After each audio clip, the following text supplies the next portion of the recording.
What can I say? I was dumbfounded.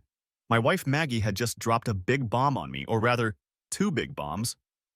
Mac, we need to talk, she said when I got home from work. She was still dressed in the business suit she wore when she worked as an accountant. I was dressed in the overalls I wore when I worked on my chocolate business. I am Angus McDougall, and my wife is Margaret Sullivan. McDougall. Yes, she hyphenates her last name. Pretty pretentious, if you ask me. But whatever. Her name is Maggie. I'm Scottish. She's Irish. Of course, that should have been the first clue that we weren't right for each other, but damn, I fell in love with her golden blonde hair, green eyes, and stunning body at first sight. We had met 10 years earlier when I had just served in the Army, and we were going to college together. She was 18, and I was 22. I was using the GI Bill to get a culinary degree, and she, of course, was going for the aforementioned accounting degree. For some strange reason, we found common ground. Perhaps it was the fact that she was a chocolate connoisseur, and I wanted to make chocolates, cookies, and generally anything chocolate, come to think of it. My mom was partial to chocolate, as many women are. It was a seller's market, and chocolate was always in high demand. While most businesses have their main sales at Christmas, chocolatiers can make money all year round. Of course at Christmas, but also on Valentine's Day, Easter, Independence Day, etc., etc., etc. Valentine's Day is on par with Christmas in terms of demand for chocolate, and my little chocolate shop factory does more orders on Valentine's Day than Christmas in most years. Oh, and I hate my name. Angus. Seriously, Mom? You had to go and call me freaking Angus. I introduce myself as Mac to everyone. Nobody calls me Angus, not even my wife. Okay, Mom and Dad call me Angus, but only when they're mad at me. The rest of the time, I'm Mac. So, Maggie just told me we need to talk. I immediately tensed up because every person on Earth knows what those four words mean in the same sentence. We know it, and we are afraid of it. We need to talk has been a harbinger of breakups and divorces since time immemorial.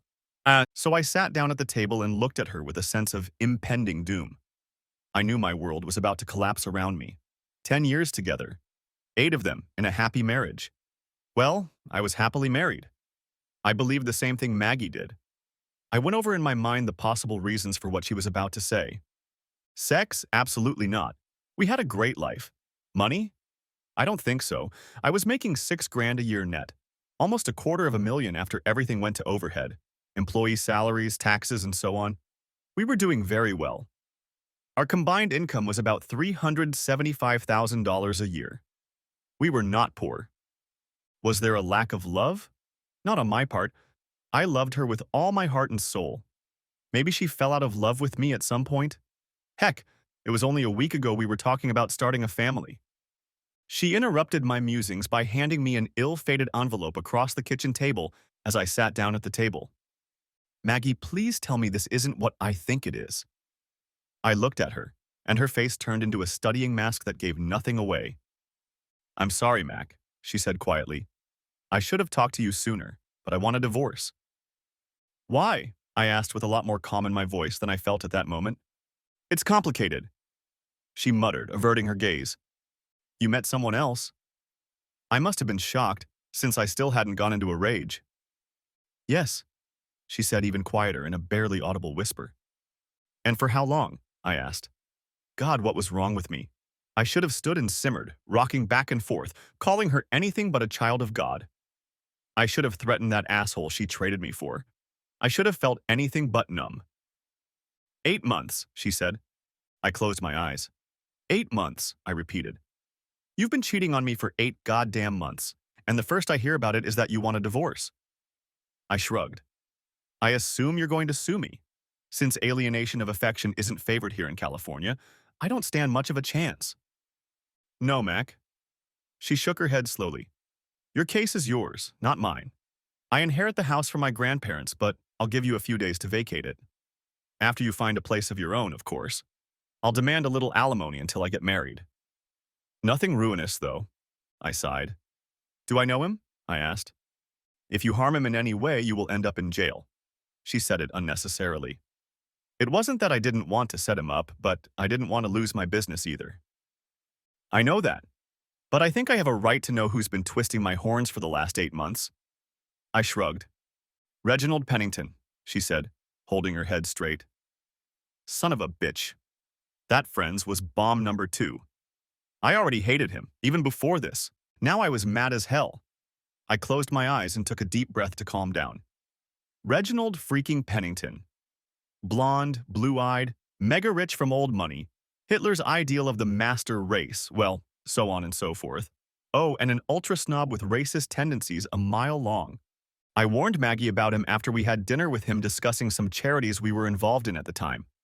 She laughed at my warning and said he was harmless. Yes, he is. Harmless, like a rattlesnake. I met him at a fundraiser in our neighborhood, and even then, I didn't like the way he looked at Maggie. He looked at me with contempt, and at her with pure lust in his eyes. Barely containing my anger, I was finally able to look Maggie in the eyes again. Well, I guess there's not much I can do about it. I shrugged as nonchalantly as I could. I wish it hadn't come to that, Mac. She smiled sadly, and I realized it was an act. She was just trying to ease my pain. But I could see that she was being real. It's a lie, Mags, I said flatly. My brain was already devising a plan. But anyway, I'm not going to contest the divorce since it's the way you say it is. I'll have my lawyer go over the papers with me before I sign them. She nodded. I wouldn't expect anything less, Mac. Just so you know, you didn't do anything or commit anything. Reginald and I just matched on a soul level. I love you, but I love him too. I'm really sorry about the way things turned out, Mac. What a load of crap. She was in love with his money. His family is worth billions. That night at the charity ball we attended, he danced a little too close to Maggie, and as they parted, I noticed him correcting himself as she walked back to our table. I knew for a fact that he didn't have enough money to satisfy her in bed. But since I didn't want to rock the boat just yet, I just said, I'm sorry too. After that little conversation, she handed me a manila envelope. You'll be served with a legal notice in the morning, Mac. I'll be meeting with you and my attorney at Tim's office. This is just preliminary information about what I want to get out of the settlement. She was referring to Tim Grayson, my best buddy since high school, and my lawyer in all cases since I started McDougal's chocolate factory. You know what? Get rid of the alimony and be done with it. Reggie's rich. You don't want my money, do you? I knew it was unlikely, but hell, she owed me at least that much. She seemed to be mulling it over.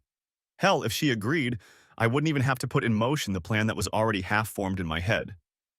No, Mac, I need to get something out of all this. After all, I spent 10 years of my life on you. Oh, screw no. That declaration that our entire marriage and all our time together while we were dating and engaged was just a waste of her time spurred me into action. I looked at the proposed alimony and raised one eyebrow. She wanted $2,200 a month in alimony for 2 years, or until she remarried, whichever came first. That was about half of what I was making per month after overhead and pay for my employees. I could live on that, and I had more than enough savings in a personal savings account. I pretended to mull over the offer. Great. I think it'll be worth it in the end. Finally, I shrugged. I'm going to go pack. I'm leaving tonight. And off I went. I packed a suitcase and a bag with clothes, toiletries, and other things. I also packed my extensive music CD collection, which included everything from Marty Robbins to Metallica to Mozart. Yes, it covered all of those genres. Heck, I even had Sir Mix-a-Lot in there, just for grins and grimaces. I loaded it all into the Bullet, my 1968 Mustang Fastback 390 GT, and hit the road. I was on the road in less than an hour and called Kat's cell phone as soon as I was on the road. Hey, Mac, what's up? Kat answered on the second ring. Kat, I just got kicked out and I'm going to be served with divorce papers at Tim's office in the morning. Maggie is splitting up, at least in her mind. I snorted, bitterness finally coming through in my voice. Shit! Are you kidding me? She was as shocked as I was. No, I'm staying at the Holiday Inn until I find a place to stay, I replied. Oh, hell no. Get your ass over to my place immediately, Mr. Man. She was, as she put it, ghettoizing me. Fine, yes, ma'am. I chuckled in spite of myself. Good, I'll see you when I see you. She ended the conversation, and I couldn't help but smile and shake my head sorrowfully. Katrina Monroe is my manager at the chocolate factory. She looks a lot like Aisha Tyler, only a little younger, but just as tall. A 6'6" Nubian goddess. We all call her Cat, and she doesn't mind. Her boyfriend, Darius Jackson, plays for the Los Angeles Dodgers, which makes him cool in my book. He is currently away for 8 games and should be back sometime next week. This gave me the opportunity to spend a few nights at Kat's place in her guest room until his return. Hell, Darius was okay with that, so I could stay longer. No, I needed to find my own place. Hell, I could have bought an inexpensive house with the money I had in the bank. But then the 50/50th division of community property hadn't happened yet. Proclaimer. Yeah, I might have to rent an apartment for a while before I could afford my own house again. My thoughts were interrupted when I realized I was not far from Kat's house. Her boyfriend only stayed there occasionally, but he was constantly urging Kat to move in with him in LA. At first, she'd wanted him to make the whole commitment, like a ring on her finger. So, I was 32 years old, still in good shape, already a millionaire, but the woman I had fallen in love with and married had cut me off and cut me out of her life. My future ex-wife, a cheater, and gold digger. I pulled up to Kat's house and parked next to her little Ford Fusion. I swear to God, that little car was cowardly with fear of Bullet. I smirked, giving Bullet one more try to start the engine before shutting the big V8 off. Opening the trunk and grabbing my suitcase, I saw Kat open the door and step out of the car in just her swim trunks and tank top. I closed the trunk and walked over to her. Her face reflected disbelief mixed with a few other emotions. I'm sure at this point I was still in shock. Yes, I was in shock. That's how I was still able to function.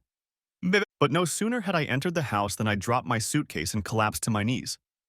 The depth of what had happened finally sunk into my shock-numbed brain. I'd been putting it off for as long as I could, but now it was all out of my head and spilling out. Heavy sobs shook my body, tears flowed freely, and I felt 2 long female arms wrap around my shoulders. I clung desperately to her. It was only her presence that kept me in this world and kept me from completely withdrawing into myself. It's okay. It's going to be okay, Mac, she soothed. No, it won't. I shook my head. Yes, I was wallowing in self-pity. I admit that freely. In response, she pulled my head to her chest, and in that moment I felt loved. The love of a very good friend, but at least I felt loved by someone. She lifted me to my feet and we went. So she walked, and I stumbled into the living room and collapsed on her big leather couch. Hey, we can watch Darius play. The Dodgers are playing the Braves in Atlanta tonight. She was trying to cheer me up, since she knows how much I love baseball. I snorted like a kid. Okay, I guess it can't hurt. I tried to smile, but it ended up being more of a grimace. She turned on the TV. The game was on in the 4th inning in Atlanta. The score was already 4-2 in favor of the Dodgers. That cheered me up and took my mind off my own problems. Kat brought us both a beer, and we watched the game together. The game went back and forth for a long time, but we ended up winning in extra innings. At the end, we laughed and cheered when Darius caught the ball to end the game and give us another great victory over the Dodgers. I was taking a big sip of the local microbrew when suddenly Kat's laughter stopped. You've got to be kidding me, she exclaimed loudly, opening her mouth in shock and staring at the TV. I followed her gaze and saw Darius making out with some woman. Maybe there's something in the water? I asked out loud. It was all I could think of, seeing my relationship with Kat go down the drain along with my marriage. There must be medicine spiked in that damn water, she growled. I stared at her, and the fire in her dark brown eyes made me nervous. And this is a white woman? That son of a bitch. He said he doesn't even like white women. I listened to her piss him off for about 20 minutes. Then she looked at me and broke into sobs. In response, I hugged her while she spewed it all out. When she cried, she looked at me with bloodshot eyes that almost echoed my own. Look at us, huh? 2 of the same damn family. She laughed sadly, and I smiled too as a few stray tears ran down my face. Well, at least Maggie did it to me in private. I shrugged. That bastard did it on national television. I'm so sorry, Kat. It's not your fault, honey. She hugged me tightly and then reached for her cell phone. Sorry, I'll call his cheating ass and tell him what time it is. No problem. I nodded as she hit the speed dial button for his number. Hey, Darius. Uh-huh. Yeah, we were watching the game. Mac's here since his cheating bitch wife divorced him and kicked him out. No, he's staying with me for a few days. Until he finds a place of his own. No, and that's why I'm calling you. I saw you playing with that whore's tonsils. She stopped and listened for a few seconds, rolling her eyes. She silently put her finger to her lips and pressed the speaker button so I could listen. I nodded in understanding. But baby, I'm just playing. I have needs, you know that. She doesn't mean anything to me. I just need something on the side while I'm on the road. You should know that. The asshole whimpered and grimaced. Dumbass didn't belong in the Dodgers now, I thought. Well, Darius, we're done now. She said it with iron hardness in her voice. I'm sending all the shit you left here to your place in LA. I don't want to see you, or hear about you, or anything else. You feel me? But babe, he began with desperation in his voice. No, you lost the right to call me baby when you muzzled that whore on national television. I don't play that shit. It's over between us. D-O-N-Y. It's over between us. F-I-N-I-S-H-E-D. Get that into your head right now. Goodbye, Darius. I hope that bitch was worth it. Before he could wheeze anything else, Kat ended the call and blocked his number. She looked at me and smirked evilly. Well, there you go. Zero tolerance. I nodded. Zero tolerance. I agree, Kat. Cheaters don't deserve a second chance. So what's she doing with the divorce? Don't tell me she's going to turn you over to divorce. I swear I'll blow the blonde off her head. Kat always turned me on with her euphemisms, and I smirked when I heard this one. Weird, but no. She wants $2,200 a month in alimony. Probably so I don't try to stop her from remarrying as soon as possible, but otherwise her proposed arrangement is very fair. I shrugged. I was covered in tears and had entered the acceptance phase of grief from the divorce. Okay, acceptance wasn't quite like that.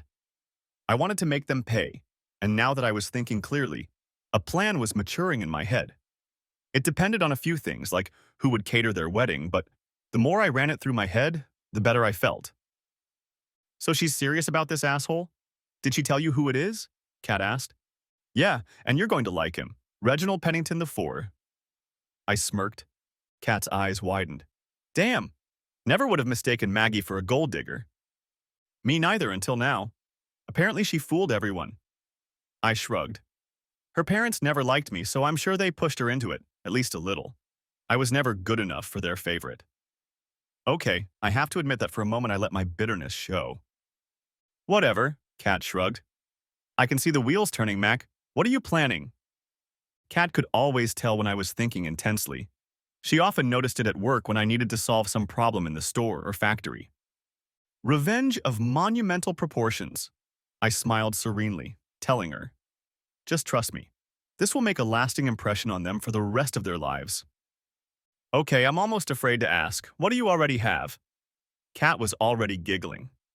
I laid out my basic plan to her and she burst into heartbreaking laughter. You're just crazy, she squealed, tears of laughter streaming down her face. Okay, we need to figure out how to do this shit. So we did. We stayed up drinking beer and working out a plan of action to organize the wedding. We decided that after 3 months, since I wasn't going to fight for divorce, they would get married 6 months after that. We would be ready, and if I could keep cordial with Maggie and even Reginald, I could get to the wedding without disrupting it. By the time I got my suitcase and bag into the guest room, it was well past midnight. I told Kat I'd be late at the store because I had to meet Tim in the morning to sign the divorce papers, and she understood. She said she would do everything until I got there, or I could take the day off if I wanted. I slept surprisingly well that night. Maybe it was the beer we drank in moderation, or maybe it was the twisted and devious plan I'd come up with to make Reginald and Maggie's wedding an unforgettable event. An unforgettable event. Anyway, I was pleased with what we had come up with. I got up early and with a smile on my face. I heard the sounds of scrambled eggs and bacon sizzling on the stove, and the smell woke me up even more. She had also made fresh coffee, and that was even better. I couldn't remember the last time Maggie had made me breakfast, but damn. Kat was cooking and we were just temporary roommates. I showered and got dressed in a t-shirt and jeans, since I didn't feel like going to the store after seeing Tim. Then I joined Kat in the kitchen. Good morning, Kat. I smiled, taking a seat on a bar stool in her kitchen nook. Good morning, sunshine. She bestowed a dazzling smile on me. You look much better this morning than you did last night. Thanks to you and the beer. I nodded my thanks, which caused me to laugh musically. I had to laugh too, as Kat's laughter was infectious. Well, here's some scrambled eggs and bacon for you, honey. Are you coming to work after your meeting with Tim? She set a plate and a mug of coffee in front of me. Thanks, Kat. No, I think I'll take the day off. I don't know how I'll react after meeting Maggie and her lawyer at the signing. I shrugged. Tell you what, I'll take you to lunch later and tell you what happened. Kat nodded. You're feeling better, Mac. Hell, I'm glad I'm not going with you. If I saw that bitch, I'd probably beat the shit out of her. That's one of the reasons I love you, sweetheart. I smirked. You're the most loyal person I know. Oh, I love you too, boss. She smiled sweetly as I stood up and gave me a hug. Kat is only 1 inch shorter than me, so her whole body was pressed against mine, and we hugged out of solidarity. Hey, both of our exes cheated. I'm glad you're doing well too, I told her, pulling her to me, and then letting her go. At least they didn't cheat on each other. Now that would be a cliche. She snorted and I had to laugh. True. But for both of us to find out on the same day? The biggest one. Coincidence. Never. I tried my best to emulate the guy in the comic books. Kat and I both loved The Simpsons, so she knew immediately what was up and laughed out loud, patting me on the shoulder. You're right, Mac. It's a hell of a coincidence, which makes that rogue drug in the water even more plausible. You and your conspiracy theories. I rolled my eyes, bestowing her with a cheerful smile. Hey, the truth is out there somewhere. Kat threw me a creepy look. When we finished cleaning and loading her dishwasher, she handed me the key to her apartment. I was going to give it to Darius, but I think you could use it more than he could. She smiled. Thanks, Kat. I smiled, kissed her cheek again, and hugged her tightly. Don't worry, I'll find a place of my own in a few days and stop bothering you. There's no need to hurry, Mac, she assured me. Trust me, darling. I'd rather have you around where I can keep an eye on you than alone, where God only knows what you'll do. My parents went through a divorce, and I know how Dad took it when Mom left him. I'm not letting you out of my sight. Okay, Mom. I smirked, and she gave me a cheeky grin and rubbed my shoulder. I'd heard about what had happened and how mentally exhausted her mom was. She hadn't cheated on Kat's dad, but she had other character and mental health issues that led her to drink and eventually divorce him. I didn't know all the details, but it wasn't nearly as sad as my own situation. However, her father took it hard. Speaking of our relationship, Kat and I have known each other for 20 years. She's 2 years older than me, but as a kid, she kept her eyes on me at school. I was smaller than the other boys then, so I was often teased. Kat was taller than most boys and girls and was well on her way to Amazon status. She stood up for me, and no one wanted to test her strength. But she didn't just react to it. She taught me how to stand up for myself. She taught me how to fight dirty because my family didn't do that. From an early age, she learned how to take care of herself. By the time we became teenagers, I had finally grown up enough to be an inch taller than her. Barely. The last growth spurt came in my sophomore year of high school, and by then Kat had stopped growing. Her height was 6 feet and mine was 6 feet 1 inch, and we've stayed that way ever since. We have both gotten fatter since the beanbone days, but we are still in good shape. She ran hurdles on the track team and I played baseball. But if Kat was good enough to get a scholarship to UCLA, I wasn't good enough at baseball to get a scholarship. So I went into the Army and then used my GI Bill to get into school. When I opened the chocolate store shortly before I married Maggie, Kat applied to be manager. She had an MBA, and I quickly accepted.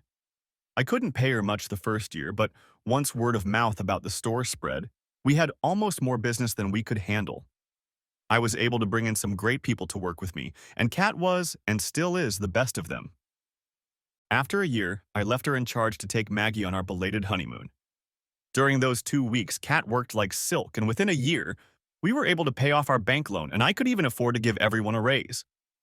By the end of the 3rd year, I had a miniature factory attached to the store with a large kitchen and everything I needed.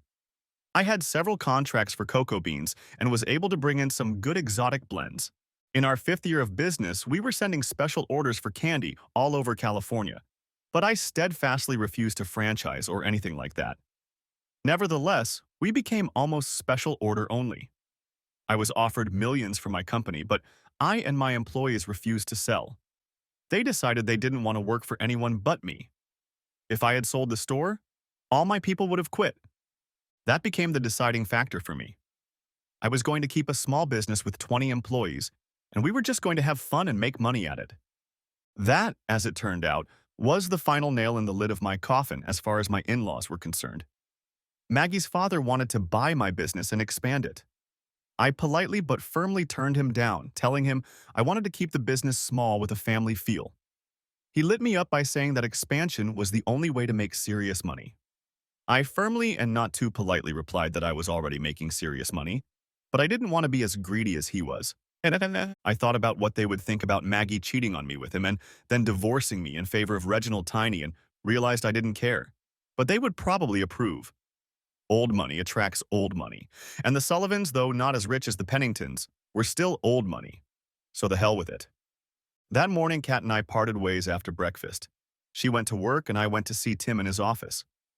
Maggie hadn't shown up yet when I got there, so we chatted until she arrived. When she walked in, Tim visibly tensed up.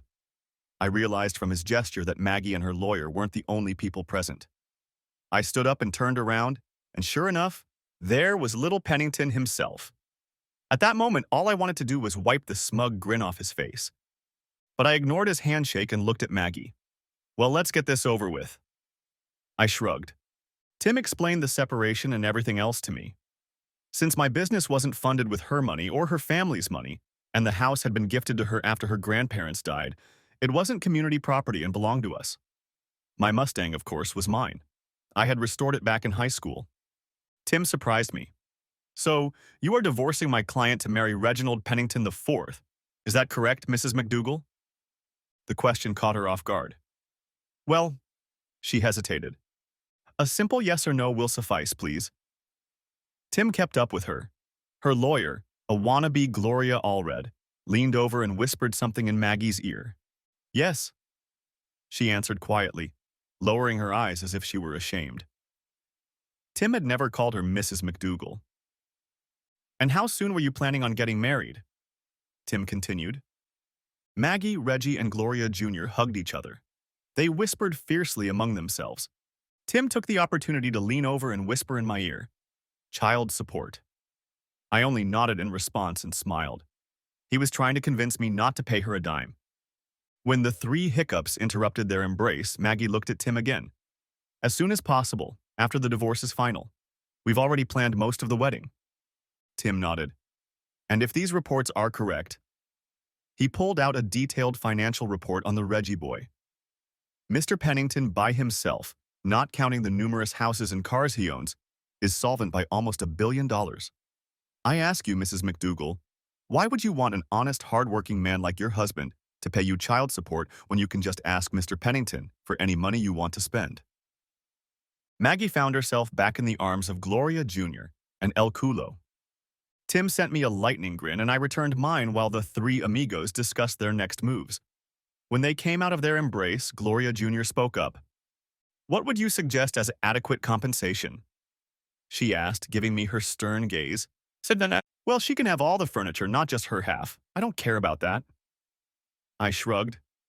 And back into the huddle, dear friends. This time the whispers were more muffled, but eventually they broke apart and looked at Tim. Agreed, said the bitch advocate. That's the way it worked out. I didn't have to pay child support, but I didn't get the furniture either. Gloria Jr. made the necessary changes to the divorce papers. We all signed. Except Snake Boy. And the papers were filed the same day bitch lawyer Feminazi left. As I walked to my car, Maggie and Bastard came up to me. Angus, old boy, I hope you didn't take offense. He held out his hand for me to shake again. It came out like this. I took his hand and squeezed it hard so that his face contorted in pain. You call me Angus again, Reginald, and I'll make your life a living hell. I'm Mr. McDougall to you, understand? Yes, Mr. McDougall. Let me go, please. There was genuine fear on his face. I let go of his arm before the gangrene set in, and he breathed a sigh of relief. That's for you for calling me Angus, I said evenly. And as for the whore, no hard feelings. I smiled, turned, and walked to my car. I felt good now. I had somehow gotten out of paying alimony and was essentially free of it when the divorce was finalized.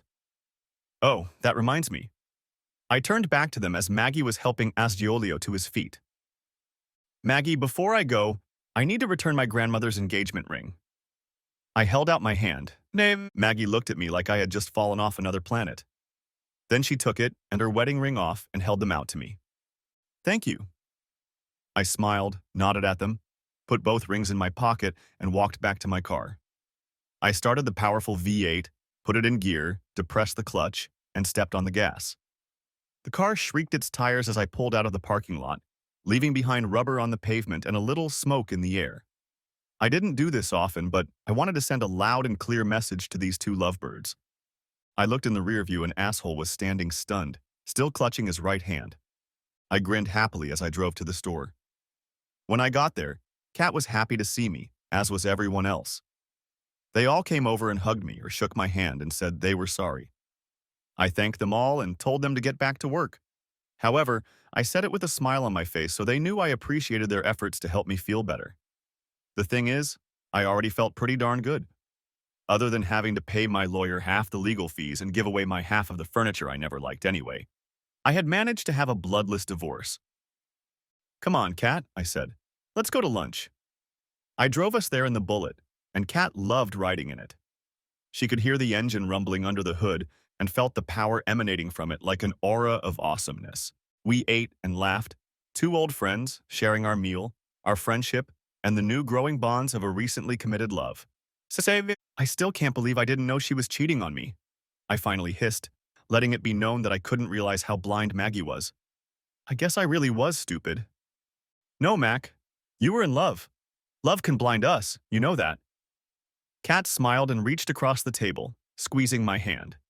I smiled in spite of myself. Thanks, Kat. I squeezed her hand in return, letting her know how much I appreciated everything she'd done for me, both professionally and personally. She was more than just an office manager and friend to me. I had long been accustomed to relying on her. First in school, when I was a little kid who was smaller than the rest of the class. Then I became a man who wanted his business to succeed and hired her as the most suitable and qualified of all the applicants. You never need to thank me, Mac. A nice bonus at the end of the year is thanks enough. She grinned, and I immediately laughed. Consider it settled. I smiled and looked into her dark brown eyes with my dark blue ones. She looked away, and I noticed a slight blush on her caramel face. It left me confused, but I quickly came to my senses. I ordered myself to stop. She's my friend, and she too had just suffered a loss. In all the years of our friendship, I had never looked at Kat like that. Never in my life had I seen her as anything but a friend, albeit a very beautiful friend. Of course, I noticed that she was very well dressed, just like the previous evening at her house when I pulled up to the house and she came out to greet me.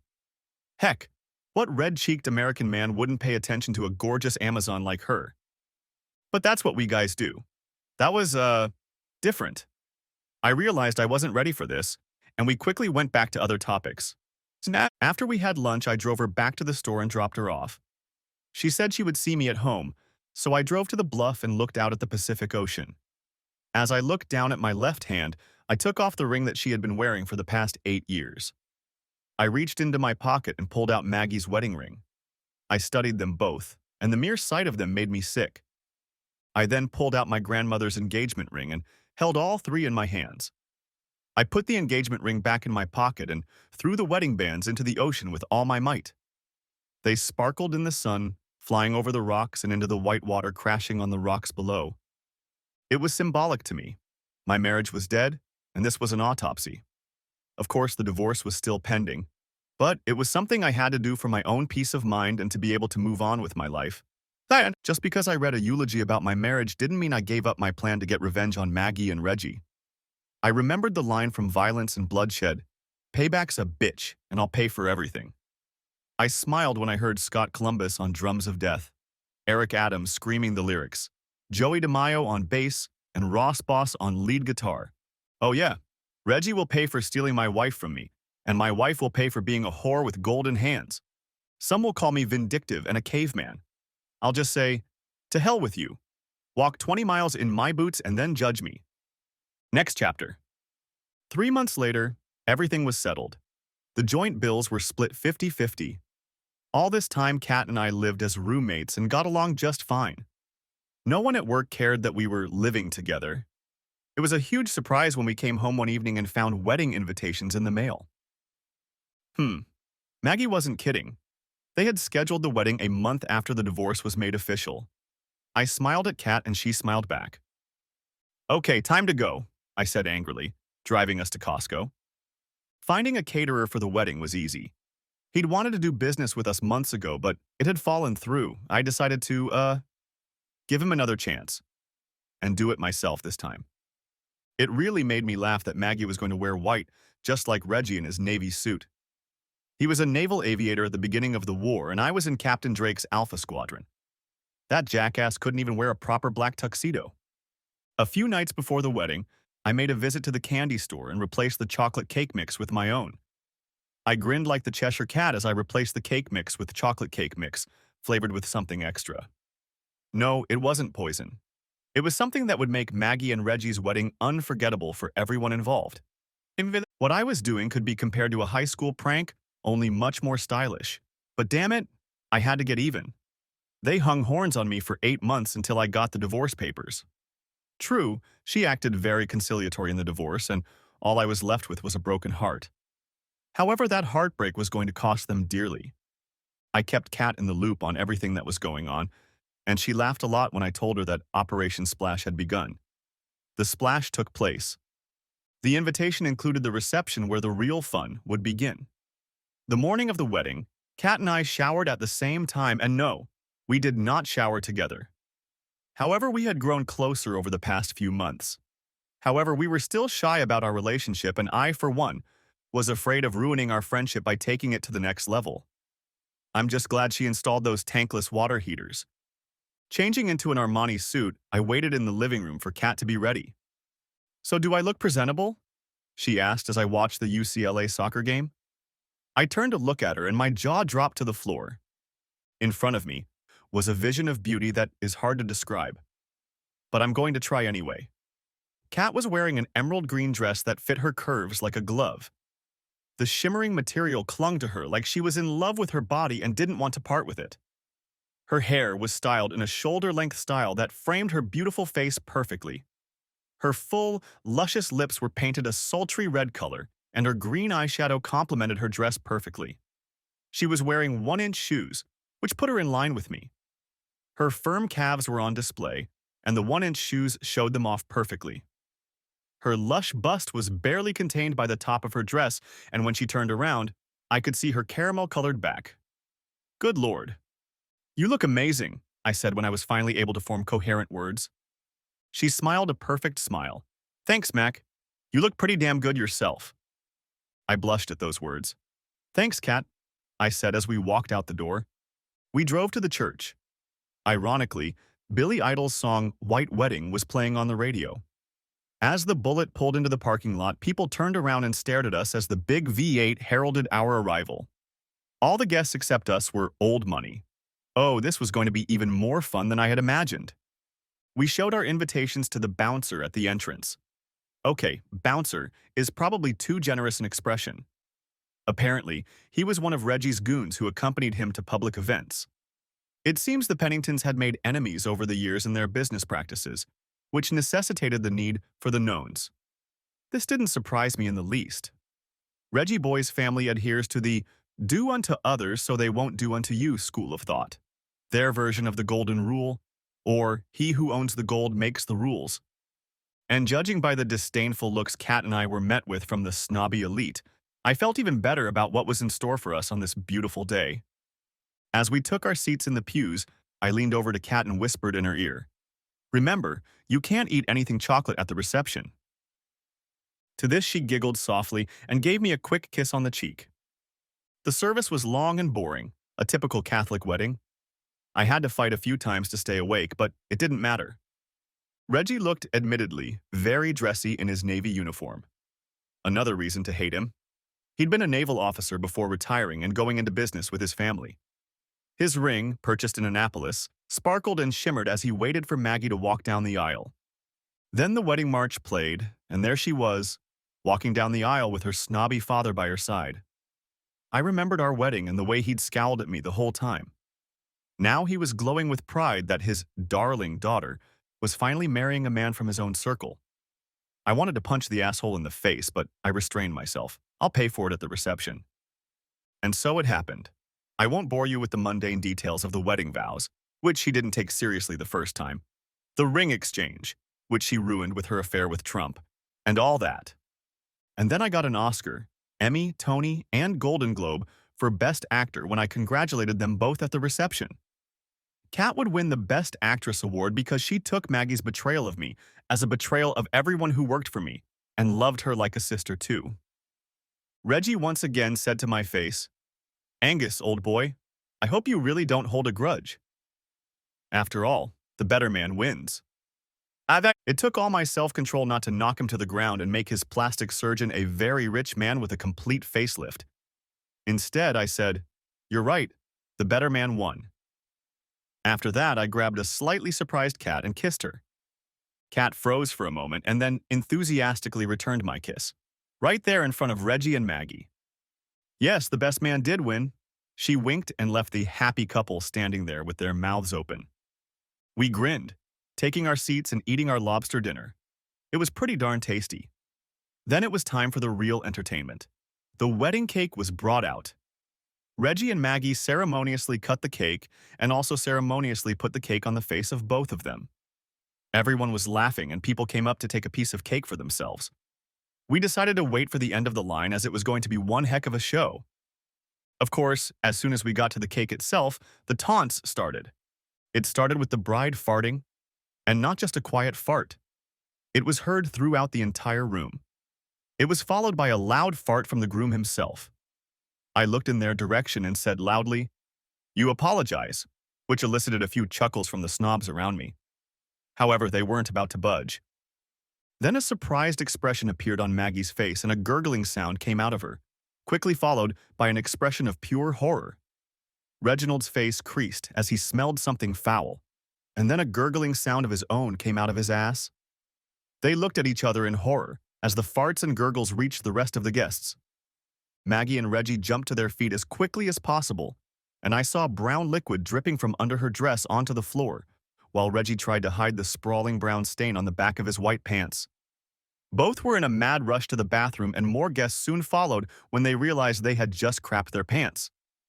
Kat and I left quickly and quietly, and were already sitting in the bullet when we couldn't hold back our laughter any longer. We both had tears streaming down our faces as we nearly burst out laughing. "Oh my God, Mac!" Kat laughed and then grabbed her stomach, gasping with laughter. I laughed just as hard as she did. "You think I use too much?" I said between bouts of tear-filled laughter. "How fast does that shit work?" She laughed again. "Well, the boxes at Costco said it works well, but you shouldn't use too much of it." I hummed when our laughter finally subsided a little. "How many boxes did you pour into the cake mix?" she asked incredulously. "All of them." I smiled serenely, causing Kat to nearly die laughing again. I used a powdered chocolate-flavored laxative and poured it into the boxes of cake mix that the suppliers had set aside for the Penningtons' wedding. The cake and cupcakes turned out to be almost a solid laxative, since I threw away most of the boxes of mix and replaced them with powdered laxative. I also added some regular cake mix so it wasn't too strong. But holy crap, I didn't expect it to work so quickly. It was just icing on the cake, ha ha. That same evening, I went to see a supplier, ostensibly to contract with him for the chocolate my factory was producing. He had contacted me a few months ago, and I promised to get back to him. I told him that we were a little delayed due to the illness of several members of my team, but as soon as we resumed work, I would be able to take him some samples. A greedy expression appeared in his eyes as he decided that I was going to give him what he wanted. As he gave me a tour of the establishment, he showed me around the kitchen and even mentioned that they had catered the Penningtons' wedding. I already knew that, of course, but he didn't know that the bride was my cheating ex-wife. I was on my usual behavior, but as soon as he told his men to finish their work, he shook my hand and went back to his office. He said he would take care of finalizing the contract and let Tim and I know when it was ready. However, it seemed to me that in the few days since the wedding, he had completely forgotten about the contract. When everyone left and I left his office, I headed to the back door to the kitchen, propped it open, and went to my car. I replaced the powdered cake mix with powdered chocolate laxative and drove off. I made sure the door to the kitchen was locked and checked to see if the boxes I had brought with me were still somewhere. Captain Drake taught us when I was in the service, never leave a trail behind you. He's a good guy. Last I heard, he resigned his commission and is now a history professor at UCLA. By the day of the wedding, all the evidence was gone. Only Kat and I knew about the plan, and she kept quiet. When Kat and I got back to my apartment, she looked at me seriously. "Mac, that kiss," she began. "Kat, I know I went overboard, but you're so beautiful and I couldn't help myself." "Let me finish. You're a good person. What I'm trying to say is that I think we'd be good together." She blushed slightly. We spent the rest of the day and night together. Needless to say, I didn't have any questions. One might have asked why I had made such an arrangement with the caterer. The problem was that Sal, the owner of the restaurant, had jumped on Kat when she first came to negotiate with him when he first expressed interest in our business. After patting Sal on the head when he got too divisive, she came back and said we shouldn't do business with him. And that all changed when they were announced as caterers for the Penningtons' wedding. And I saw an opportunity to kill two birds with one stone, so to speak. The reaction to the Browns' wedding, as the press put it, was instantaneous. News outlets and newspapers reported it the next day, and great photos and videos emerged of the bride, groom, and guests running to the restrooms in the dining room.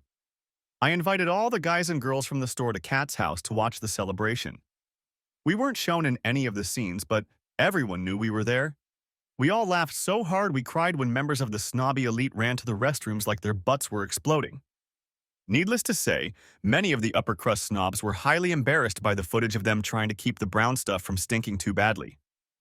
The only people I felt sorry for were the cleaners, who had to clean up afterward. Of course, about a week after the wedding fiasco, the cops swooped in with questions. Kat and I attended the wedding, but said we left when the shitstorm happened because we were worried about our health. We kept straight faces during the interrogations and died laughing only after the detectives left. We never heard from them again. Reggie Boy sued the supplier, but Sal didn't want to pay the lawsuit and left the country. Last we heard, he flew to Italy, where he was from. I don't know what became of him after that. Reginald Pennington IV was caught in bed with another man's wife less than a year after they were married. Who caught him? Her husband. And he wasn't too nice to Reggie. He called Maggie, and Maggie drove over to her resentful hubby's house and had some interesting things to say to Reggie. Shortly thereafter, Maggie showed up on the doorstep of our new home. At least Reginald was spared from losing a testicle in the ensuing fight. It seemed that even though she had no problem with self-delusion, she absolutely hated it when her hubby cheated on her. Kind of a double standard, don't you think? Yeah, Kat and I moved into a bigger apartment because her little two-bedroom wasn't big enough. Our new home was a 4-bedroom ranch, and by the end of the first year, I had halfway paid it off. It seems that Reggie made Maggie sign a prenup that stated that if she filed for divorce for any reason, she would get nothing but what she brought to the marriage.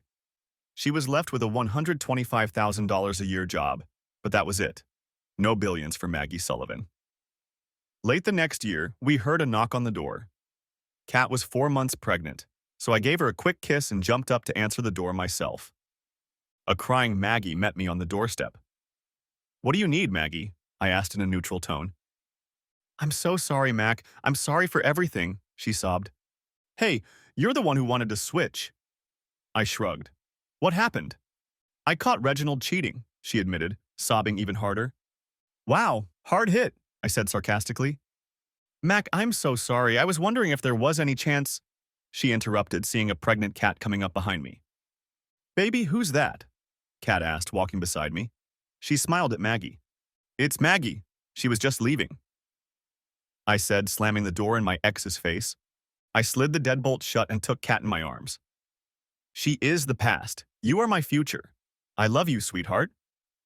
"I love you too, baby," she replied. Kat and I eloped shortly after we found out she was pregnant. A small civil ceremony, which was her idea, and we became husband and wife. She is still my manager at the store and one of my best friends. I love my wife. The end. Thanks for watching. Hope you enjoyed. Subscribe to my channel and watch for the next video.